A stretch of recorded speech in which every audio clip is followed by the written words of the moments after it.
Assalamualaikum warahmatullahi wabarakatuh. Kami dari kelompok 4 akan menjelaskan tentang kebudayaan suku Bugis. Penjelasan ada di video selanjutnya. Selamat menonton.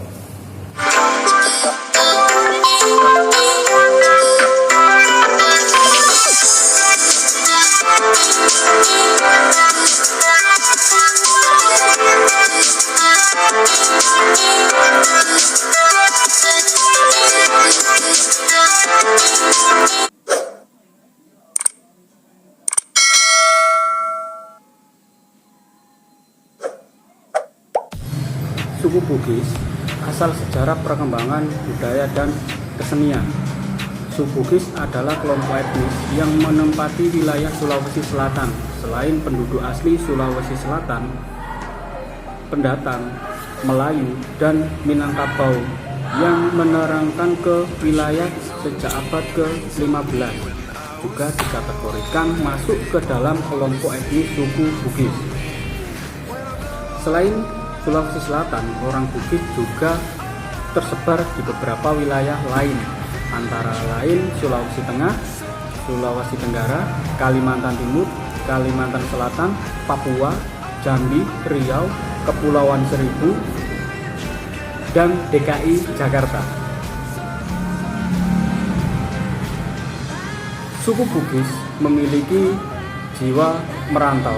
Selain merantau ke wilayah lain di dalam negeri, banyak dari mereka juga merantau ke negara lain, misalnya Malaysia dan Singapura.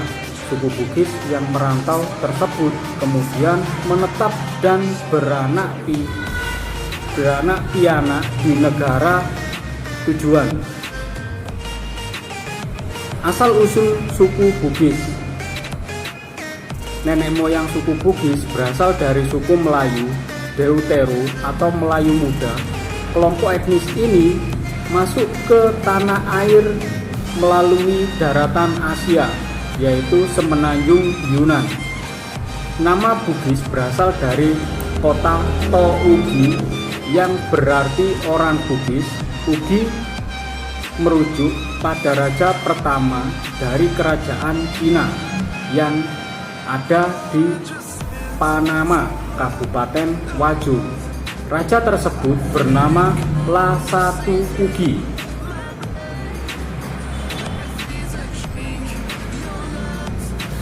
Orang Bugis memiliki kecenderungan menamakan diri mereka berdasarkan nama pimpinan mereka. Oleh sebab itu, terbentuklah kata Tougi yang berarti pengikut Raja Lasatu Ugi. Raja Lasatu Ugi memiliki keturunan bernama Lagaligo. Ia adalah seorang penulis dengan karya sastra besar dari dunia. Jumlah lebih dari 9.000 halaman. Karya yang terkenal antara lain Samariwagiding Opunama Ware, artinya yang dipertuan di Ware.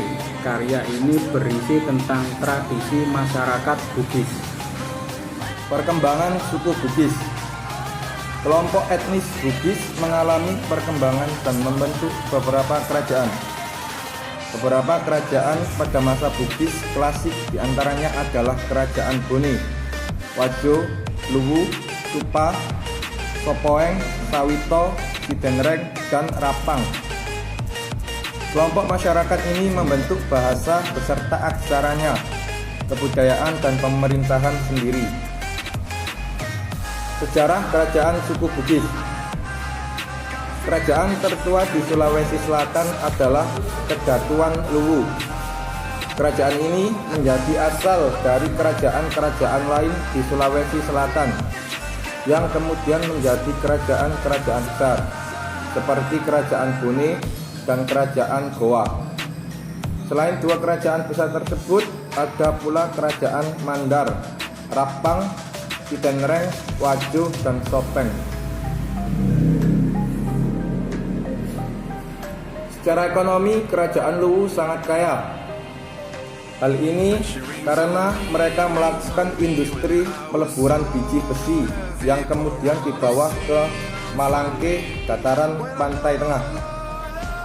Di Malangke, besi tersebut diproses menjadi senjata dan alat pertanian yang kemudian diekspor ke dataran rendah di daerah selatan yang menghasilkan beras.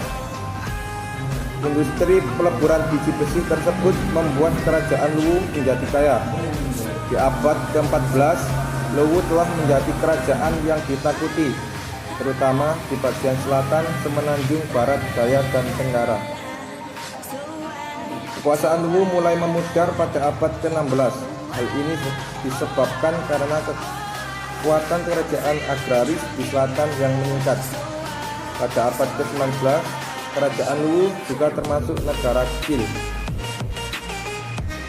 Masuknya Islam di Bugis. Islam masuk ke dalam masyarakat suku Bugis pada abad ke-17. Saat itu datang penyiar agama Islam yang berasal dari Minangkabau. Dia diutus oleh Sultan Iskandar Muda dari Aceh untuk menyebarkan agama Islam di Sulawesi. Para penyiar agama Islam ini adalah Abdul Makmur atau Datuk Ri Badang yang berhasil mengislamkan wilayah Goa dan Talu. Kemudian ada Sulaiman atau Datuk Patimang yang menyebarkan agama Islam di Luwu.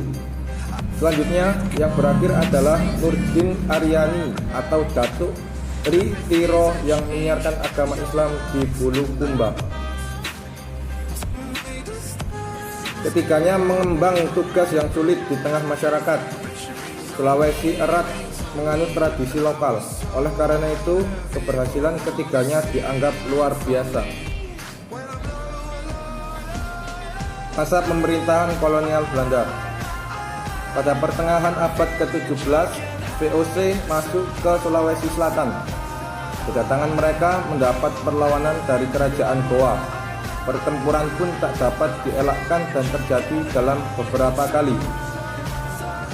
Pertempuran yang dipimpin Raden Ri Tata Gaeng Serang Arung Palaka didukung oleh Turtea yang berasal dari kerajaan kecil Makassar.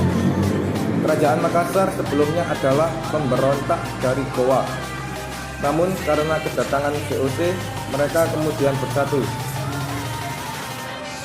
Akan tetapi mereka kalah dalam pertempuran ini, sehingga mengakibatkan banyak korban di pihak Goa dan sekutunya. Akibatnya mereka harus mendatangi perjanjian Bongaya yang isinya sangat merugikan kerajaan Goa. Setelah kekalahan ini tidak ada lagi perlawanan berarti kepada Belanda, hingga akhirnya pada tahun 1905 sampai 1906 terjadi perlawanan terhadap Belanda oleh Sultan Husain Karaeng Lembang Maring dan Lapawol Karaeng Segeri Arumponi. Namun lagi-lagi perlawanan ini berhasil dipadamkan Belanda. Setelah itu masyarakat Bugis dan Makassar benar-benar ditaklukkan oleh Belanda. Sejarah kerajaan-kerajaan tidak lagi berdaulat. Mereka tetap ada hanya sebagai perpanjangan tangan dari kekuasaan kolonial Belanda. Mata pencaharian orang Bugis. Suku Bugis tersebar di daerah dataran rendah dan pesisir. Dataran rendah yang mereka tinggali termasuk wilayah yang sangat subur, sehingga sebagian besar masyarakat Bugis bekerja sebagai petani. Sedangkan orang Bugis yang memilih bertempat tinggal di daerah pesisir bekerja sebagai nelayan. Selain kedua pekerjaan tersebut, orang Bugis juga banyak yang menjadi pedagang. Sebagian dari mereka juga bekerja di pemerintahan dan beberapa bidang pendidikan. Namun ada pekerjaan lain yang sifatnya negatif dan sempat dilakukan oleh sebagian kecil kelompok di masyarakat Bugis. Setelah perjanjian Bongaya dengan pihak kolonial Belanda, orang Bugis otomatis menjadi sekutu Belanda yang pusatnya berada di Batavia. Orang Bugis saat itu dapat bergerak bebas dan terlindungi oleh Belanda. Namun beberapa kelompok menyalahgunakan keistimewaan ini. Mereka justru menjadi perompak dan mengganggu jalur perniagaan bagian timur. Bahkan para perompak ini menjelajah ke seluruh kepulauan Indonesia. Selain itu, sebagian orang Bugis juga ada yang bekerja sebagai serdadu bayaran. Masyarakat Bugis dikenal loyal terhadap persahabatan. Mereka juga menjadi serdadu. Mereka juga memiliki tradisi merantau yang sangat kuat. Setelah menjadi sekutu Belanda, mereka menjadi serdadu bayaran bagi Belanda dan banyak membantu Belanda. Salah satu misi yang mendapat bantuan besar dari serdadu bayaran Bugis adalah pengejaran Trunajaya di Jawa Timur. Para serdadu bayaran ini juga membantu Belanda dalam Perang Paderi, penaklukan pedalaman Minangkabau, dan bahkan membantu orang Eropa saat melawan Ayutthaya di Thailand. Kesenian suku Bugis. Suku Bugis memiliki kesenian yang cukup kaya dan beragam. Terutama kesenian yang menonjol adalah seni tari dan seni musik. Di seni tari ada tari Paduka Bosara untuk menyambut tamu.